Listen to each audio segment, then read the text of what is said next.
Estão vendo aqui, observe a terceira parte que é realizada do boneco, começando dentro do...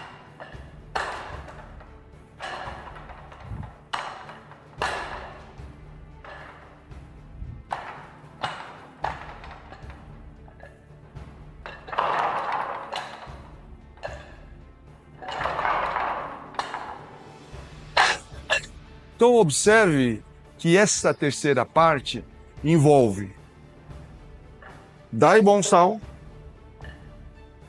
envolve um movimento muito importante que podemos considerar Mansal, que com isso permite um estudo de timing muito importante.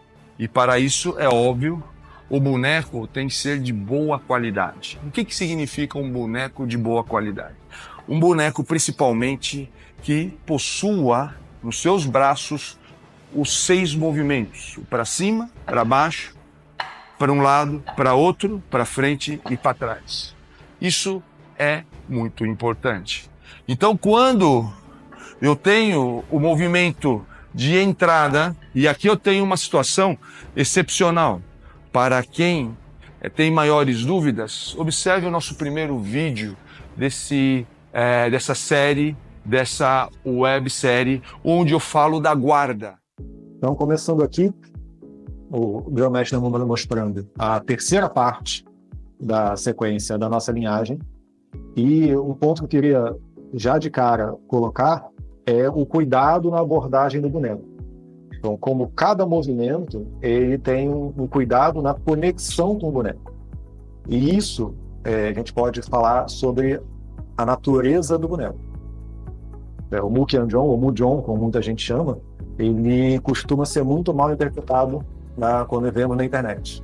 E geralmente aquele movimento que não tem refinamento. Quando a gente fala do boneco, a gente está pensando numa ferramenta de precisão que tem a capacidade de gerar esse refinamento. Esse refinamento o grão-mestre Lemon mostrou em cada etapa de cada movimento que ele apareceu fazendo no vídeo. Exato, né? Eu acho que você escolheu o melhor ponto aqui para abordar, né? Eu ia falar exatamente o mesmo ponto. Né? O grão-mestre Léo, ele realmente, se percebe o cuidado, né? Cada movimento preciso, escolhendo o tipo de energia, o tipo de abordagem, a maneira de encostar no boneco, a maneira de se descolar do boneco para encostar novamente em um outro segmento do boneco.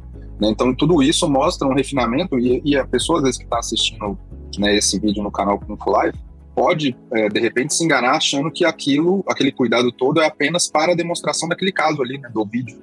E não é o caso. Né? Realmente, existe um pano de fundo sendo demonstrado para o cuidado, né, com a maneira como se pratica esse boneco.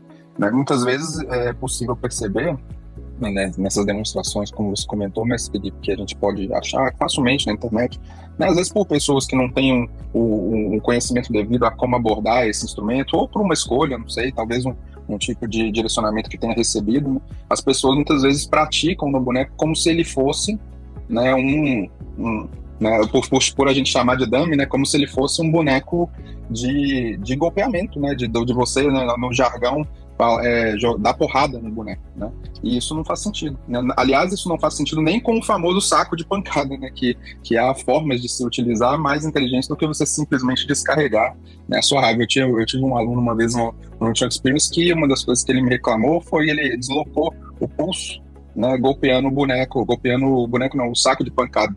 Né? E aí veio me questionar por que né, se era para dar pancada, por que não podia dar pancada? Então também existe uma certa ignorância, né, no uso desses dispositivos. Né? O patriarca Moyato comentava muito, inclusive, sobre isso, sobre o cuidado, né, que você deve ter. Inclusive, se não me engano, tem uma passagem naquele livro Kung Fu Legends, que o patriarca Moyato comenta, inclusive, né, sobre um trecho nesse sentido. É importante lembrar, como o grão-mestre Lemon colocou no vídeo também, a qualidade do boneco é importante. Logicamente, essa qualidade depende também, cada família, cada linhagem, muitas vezes vai ter variações na própria forma de confeccionar o boneco. O boneco que está sendo mencionado, né, no vídeo é o boneco onde os braços, eles não são fixos. Tem muitos bonecos vendidos online que os braços são fixos. Ou seja, eles são moldados dentro do tronco e eles não têm nenhum movimento. O boneco que a gente está falando é um boneco que tem essa característica aqui. Você vê que eu tirei o braço. Então, tem uma parte do braço que ela é diferente da parte exposta. Então, tem uma parte que fica exposta e uma parte que fica dentro do boneco, no canal do boneco. Tem um canal aqui. Exato. E esse braço, ele é menor do que o canal. Então, isso permite que ele se mova dentro do canal, gerando movimentos que foram citados no vídeo. Então, isso torna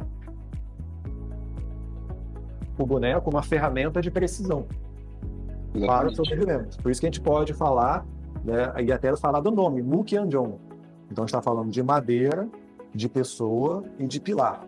Ou seja, um pilar de madeira em formato de pessoa, que simboliza uma pessoa, que simboliza o potencial de uma pessoa. Então, a ideia é que você conecte com a ferramenta de forma precisa, como você conectaria com um parceiro de prática, com alguém que está praticando com você. Você poder entender com qualidade cada etapa do movimento. Isso fala muito, inclusive, sobre como o artista marcial deve abordar esse instrumento que é o Mukianjon, né? Porque, como você bem colocou, mestre Felipe, essa questão da conexão refinada, para esse instrumento específico, né, o artista marcial ele já deve trazer, né, a sua experiência, para que ele possa, então, refinar nesse instrumento. E muitas vezes, como é o caso da terceira parte desse vídeo que nós estamos fazendo aqui, é necessário que o artista marcial, inclusive, crie a configuração para poder explorar o boneco, como é o caso ali que o grão-mestre Léo Imamura demonstra. Ele faz um movimento em relação ao boneco e o artista marcial, no caso ali, o grão-mestre Léo, se afasta para poder promover o próximo movimento, que é um chute lateral. Né? E ele comenta muito rapidamente desse ponto. Né? Por que a gente se afasta? Ora, porque o boneco não se afasta. Né? Então, ali você vê o nível de refinamento do artista marcial. Você precisa se conectar com auto-refine em relação a esse instrumento, saber como se posicionar em relação a ele, e inclusive saber como realizar configurações para aproveitar melhor a exploração desse dispositivo. Então, aí você vê realmente que é um elemento, né, um dispositivo de um nível superior.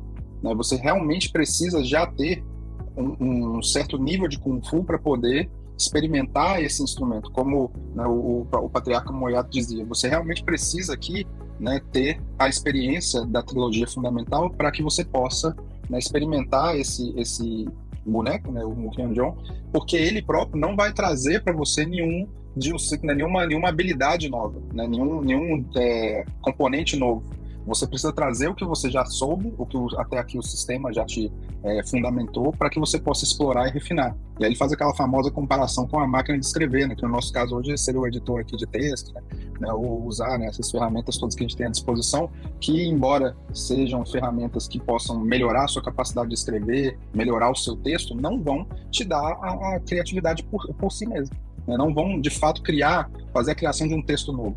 Então, o John é como a máquina de escrever na época do patriarca Moyado, no nosso caso aqui, o editor de texto, o Word, ou o que você estiver usando a sua preferência, né? Ele vai te ajudar a escrever melhor, a arranjar melhor o seu texto, mas não vai escrever por você. Sim, a noção de que você é uma ferramenta de precisão que dá respostas precisas se você souber fazer perguntas precisas.